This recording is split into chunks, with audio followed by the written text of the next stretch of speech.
кој е вашиот став околу тоа еве законот се изгласа, меѓутоа заглави во онаа процедура за потпишување на указот од страна на шефот на држава Небио Биванов? Кој е вашиот став? Еве на пример дали има правна основа, дали има дупка во Уставот на Република Македонија каде што би можело да се направи оставка, да законот за јазици помина само со потпис од собранискиот од претседателот на собранието Тала Џафери. Како ќе биде прилогот според вас во оваа ситуација? Да, членот 75 од Уставот е доста категоричен во врска со тоа што се случуваше и требаше се случува во парламентот.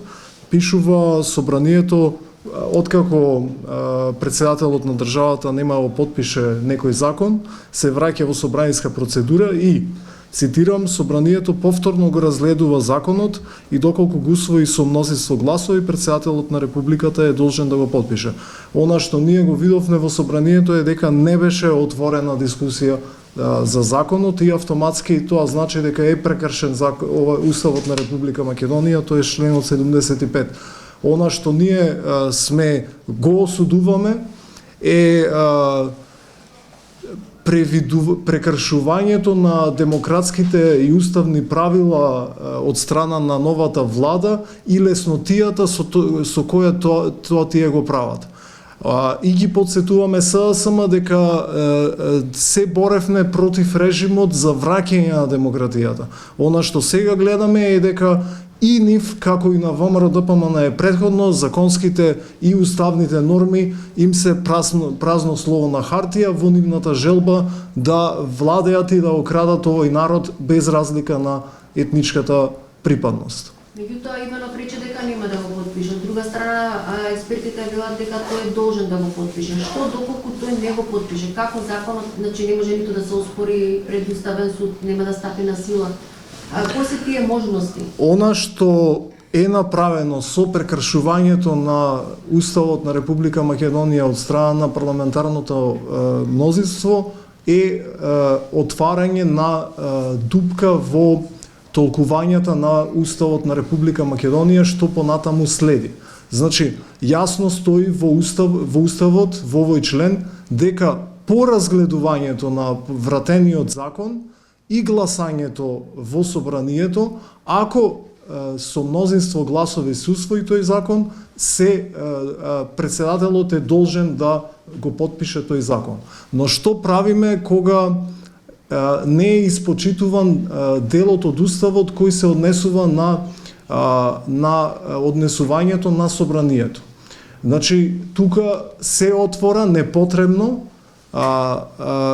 простор за различни толкувања и за повторно евентуално кршење на Уставот на Република Македонија.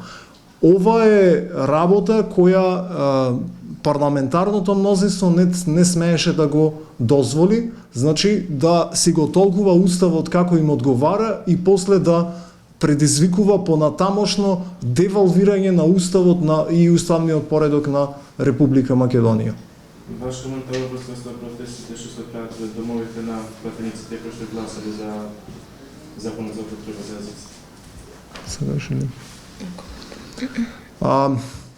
Значи, секогаш правото на мирен протест е прво правото на мирен протест е гарантирано право во Уставот на Република Македонија, но треба да се внимава да не се премине границата на уставно регулираното право и законско регулираното право. Граѓаните имаат право да го изразат своето незадоволство, но при тоа не смеат да ја нарушуваат безбедноста и човековите права на останатите граѓани без разлика колку не се согласуваат со нивните ставови или нивното поведение. Дали вие како партија ги поддржувате протести? Молам? Дали ги поддржувате?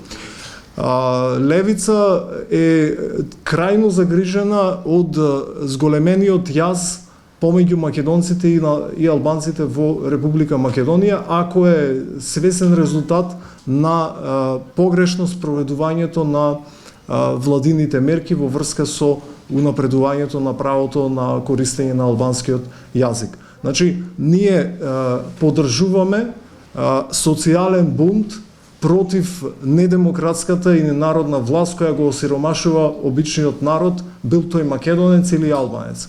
Она што во овој момент го гледаме со овие протести кои се случуваат е злоупотреба на народот од страна на националистите за да се ја унапредуваат својата агенда. Но исто така ќе нагласиме дека тоа е свесна стратегија на на властодржците, раздели па владеј. Го подели од народот на меѓуетничка основа и наместо да внимава дали го крадат или не, тој го лоцира непријателот кај сиромашниот граѓанин од спротивна етничка